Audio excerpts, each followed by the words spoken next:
Welcome to my home. So I built this van 2 years ago with my parents and I've been living in it for 18 months. So this is a tour of tried and tested and everything works really well for me. And I love everything about it, to be honest with you. I wouldn't change anything. Maybe one tiny thing, which I'll get to later, but it's minor, it's so minor. I basically have everything that you'd have in a house. And I'm gonna take you through like room by room. And I do have a shower and a toilet that is very hidden. So I'll show you those later. But let's start off in the kitchen.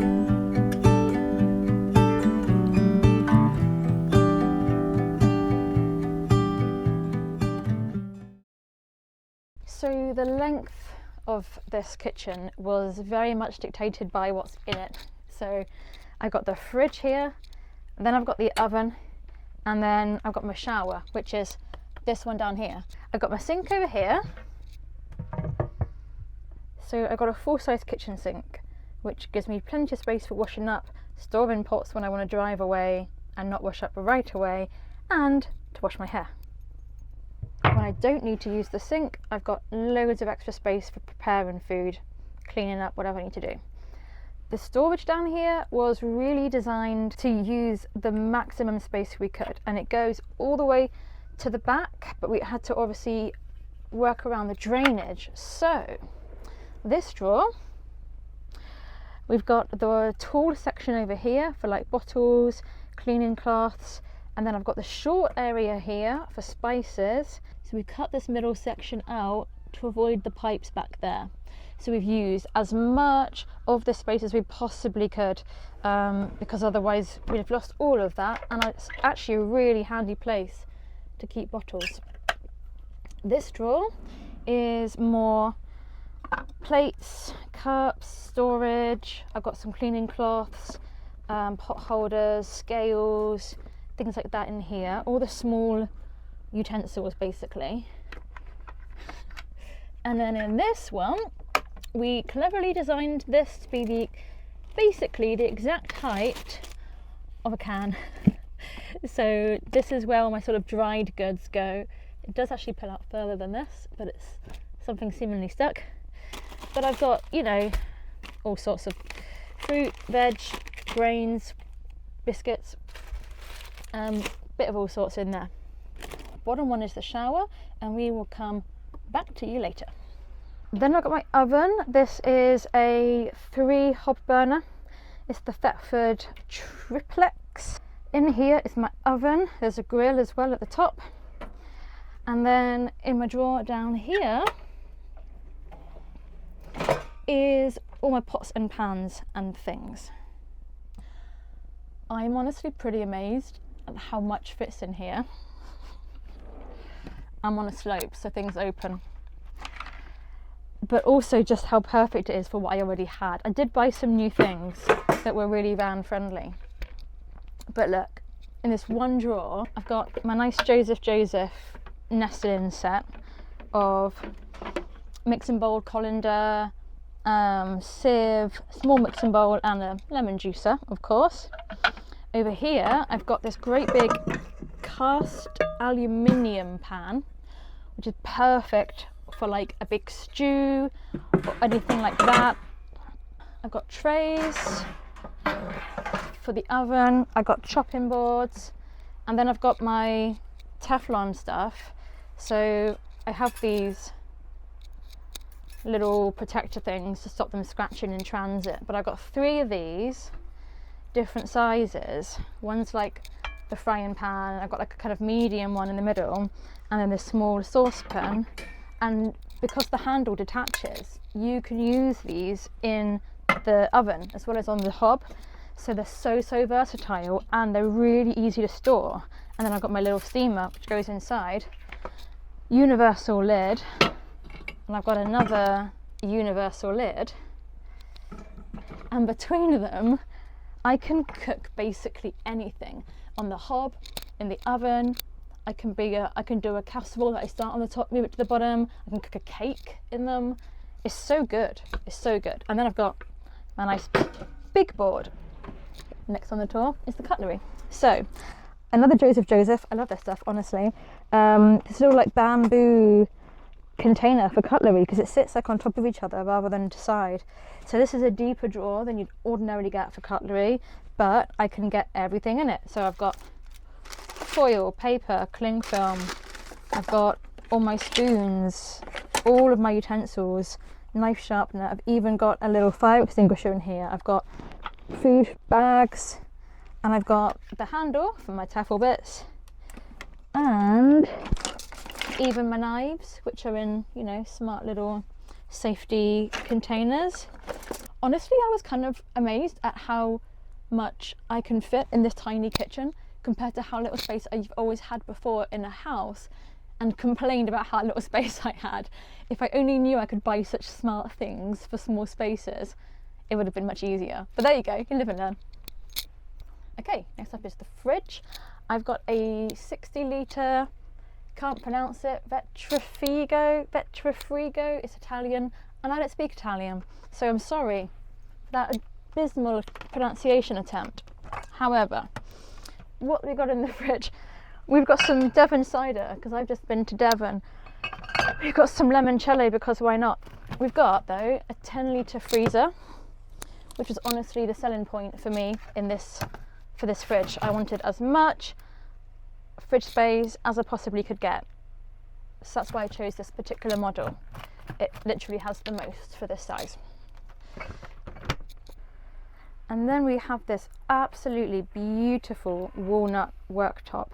It's really hard to find, but you can find them in a 20mm depth, which really helps with the weight and bring that down. They're harder to find, but they do exist. And I just love the colour of this so much, and we've used Osmo oil, several coats on here to protect it and keep it real nice. I've also got this beautiful backsplash, and these are just stick-on tiles that I got on Amazon, but I love them because the shimmer, we love it. And then I've got a little space over here just for like my toothbrush, hand cream, washing up liquid, soap, etc., and my little cloths for various bits and my washing up things over here. So I think that completes the kitchen. Let's go and see the living room.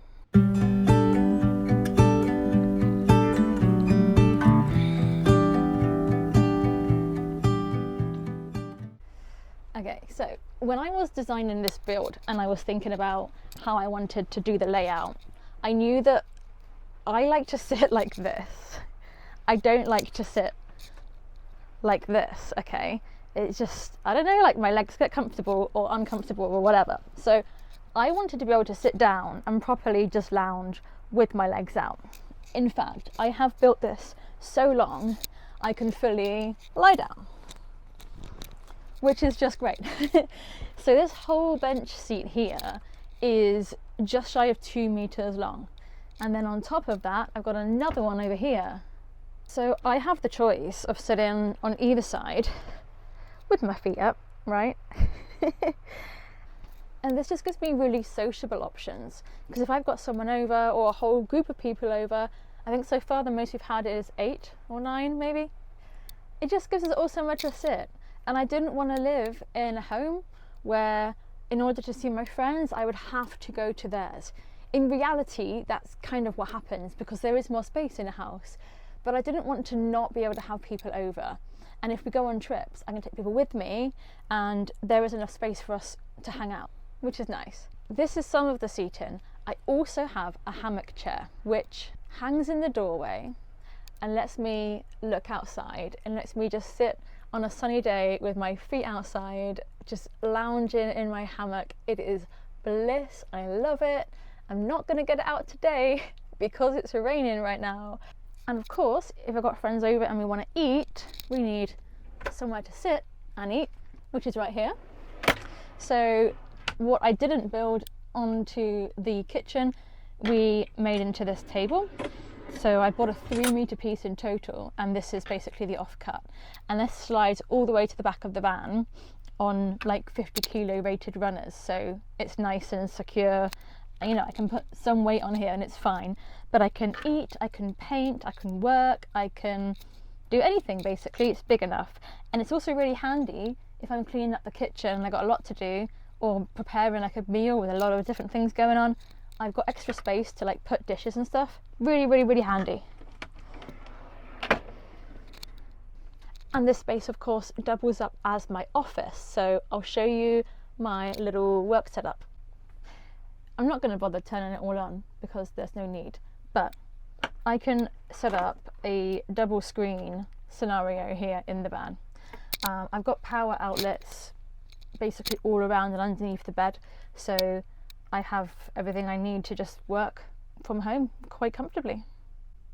You might be beginning to notice that I don't like to compromise, which really presented a challenge building a tiny home, but we find a way.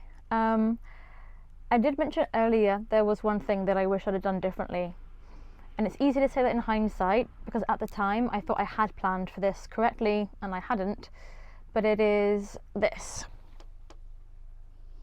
I am only 5 foot tall, and when I sit on my seat my feet don't touch the floor, and that is not very comfortable. I've got a little stool I can put my feet on, which makes it better. But if I did this build again, I would make a little step here. I would raise the floor by the right amount and turn that into storage as well, so that my feet would be comfortable and that would slip me up to the bed. I can't do that now retrospectively because of how I've done this cupboard, which I'll show you next in storage.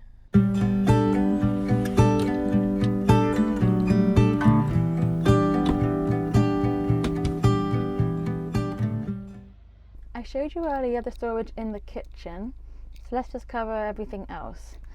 So above the cab there was already a shelf built in, and I've stuffed all sorts of things up here.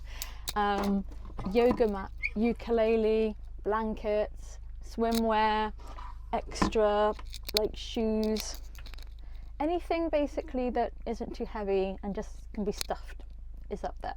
There are certain things I see a lot of tour videos and people just have built a van and they've forgotten about. One of them is laundry, where to put your dirty laundry. One of them is bins, where you're going to put those. And another one is somewhere to hang wet stuff. And what's the other one? Oh yeah, shoes. So I got 2 of those in here. Now this is my shoe and bins storage. So I've got 2 bins, one for waste, one for recycling. These just are little car bins that fit perfectly in this little spot. And the beauty of having small bins is you don't have to wait till they're really full to empty them, and it's much easier just to get rid of them in any old bin that you find. And then I've also got shoes, which goes all the way down the back of this bulkhead, so all the way behind that kitchen is storage space for shoes, so this kind of goes around the corner. And I've got the same in this one here, boots and my drinking water as well. Then we've got a bunch of stuff up in the overhead cabinets. So I've got random sorted things in baskets, in boxes. Little storage bags like this are really helpful. Basically everything's either in a bag or a basket, because then it doesn't move around, right? I've got clothes in these and these and these and these. And I've also got my little shelf up here with a few books and bits. Over here I've got some coat hooks. This is all sorts. I've got coats, I've got umbrellas, I've got bags, I've got a bag full of scarves. Really kind of maxed out this space, but you need somewhere for coats. That's another thing people always forget about where to put, and backpacks. So if you're planning a build, think of those things. And then down here under the bed, I decided that the storage in the garage would be more useful to me if I could access it on this side. So I brought the cupboard coming in here, where again we just got things shoved in baskets, and there's some more food in here actually because I can't fit it all in the kitchen. And I've got my floor safe, which has gone straight through the floor in itself, and that's the reason why I can't build this higher, right? But it is what it is, we manage. You may be thinking that this looks like a really small bed for a single person, but as you know, I don't like to compromise, so I've made it a double. In the spirit of never making things harder than they need to be in my life, I normally do just sleep on it like this when I'm alone, because why go through the faff of turning it into the double if I don't need to? It's not that wide, but it's plenty enough for me to sleep on. It's fine. So For the most time, it does stay like this, but when I have company or I feel luxurious and I want a whole double bed, we pull it out into the double.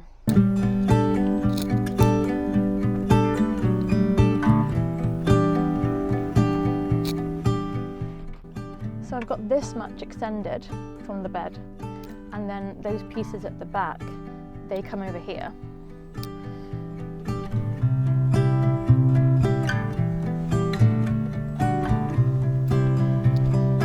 When these came originally, they had a cover on them, this stockinette stuff, but I had to change and cut them, hence this jagged line on the end. I did it with a bread knife. They didn't quite put away the way that I'd planned, so they've been adapted.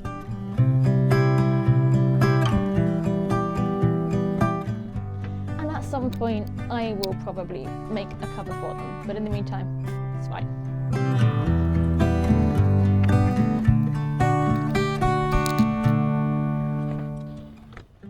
And I can have the blankets on or off or whatever I like, but essentially you can see now we have a double bed. It's actually slightly wider than a double. It's not quite as long. I could have put extended bits in the walls and foregone some insulation, but I'm short. I chose myself and my body length to fit the van. So anyone taller, they can compromise. I'm living in it every day. I'm making it comfortable for me, but it is really comfy.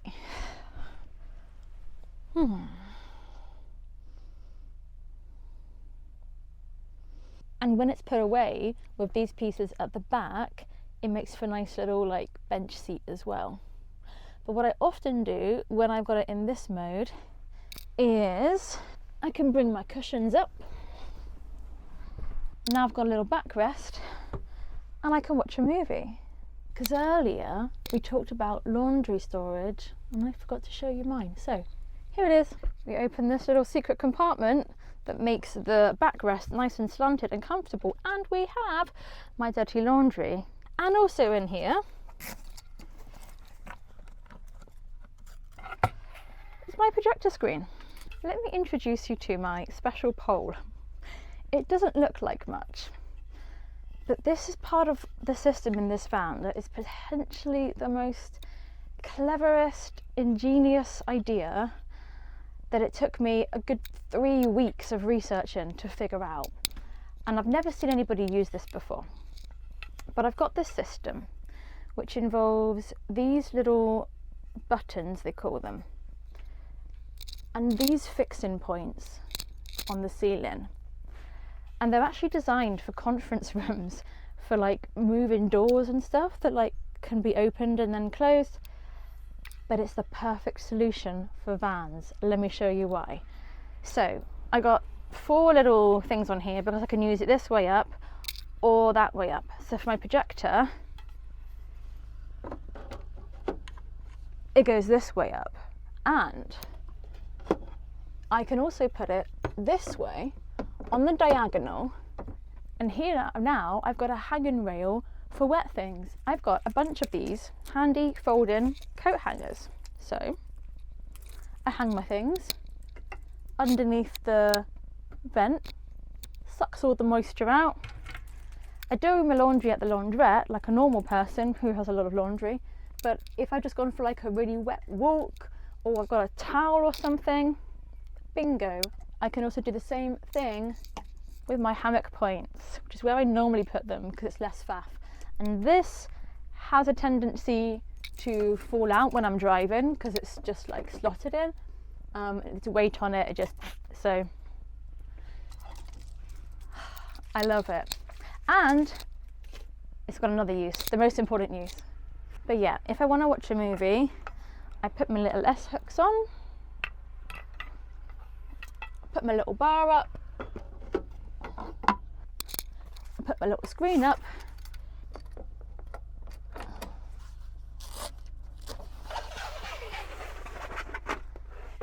obviously I've got to move the coat so it comes out funny like this, and then I put the projector in the cutlery drawer and I can watch movies from bed, and it's great.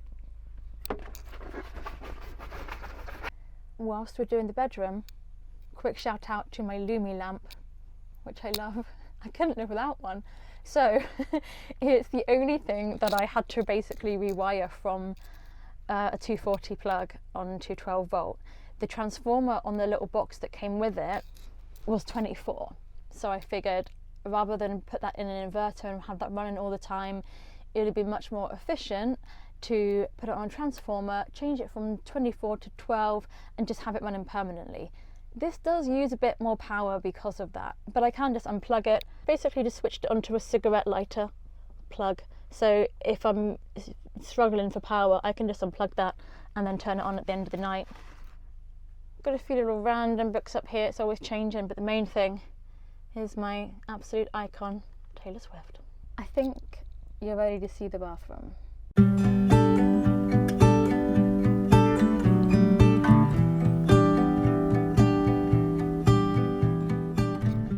I haven't seen this done in another build before, but I have a shower and it's in a drawer, and then it uses my special little clips up here. Okay, so I should disclose that I have used the shower maybe 3 times in 18 months. I'm going to do another video all about the shower in more detail, and I'll talk about the pros and cons of actually having one. Because it seems to be this thing in vans that everybody that's got one says, I never use it, there's no point, and everyone that doesn't have one says, I just wish I had a shower. So I took this advice on and I was like, well, I don't want to have a whole like 6 of my van area dedicated to a shower that I'm going to use occasionally, considering, you know, how much time you spend in the shower compared to the rest of your day, right? But I still want one.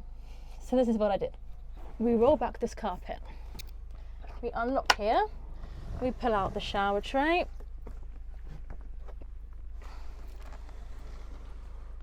and inside I've got the shower hose, I've got my little plug, my little squeegee, and most importantly, the shower curtain. Okay, so this whole thing comes up,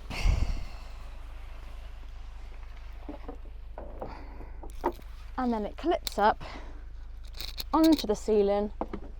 But before this goes up,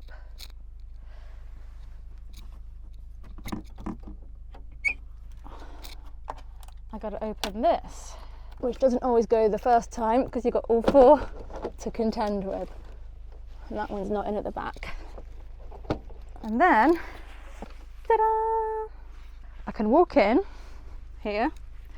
I've got Velcro on the sides so that I can seal myself in and keep all the water in the tray.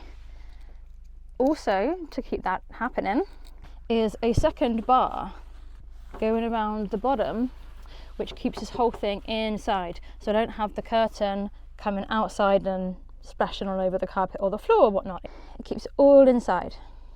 So basically this end screws into the tap after I remove the end of there, and then this threads through the back and into my little holder which pokes out here, and then I can Velcro that up to protect the cupboard behind.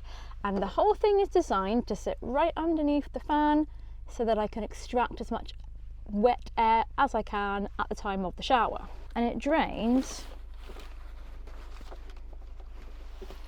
through this little hole here in the corner, which is connected to a flexible pipe that runs underneath there, through here around the corner, and then underneath here somewhere down into the waste tank.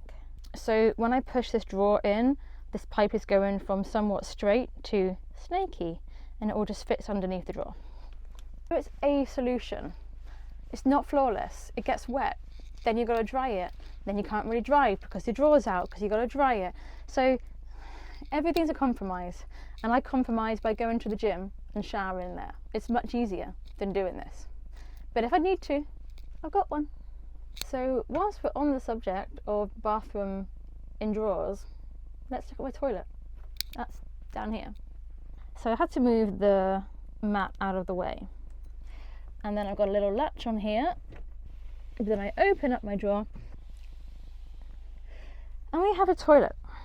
I've got some storage bits down here, I've got my spray. This is basically my flush. I've got a little tub of sawdust. That's for the dries, because this is a composting toilet, and this is actually a spare bottle, which is so useful.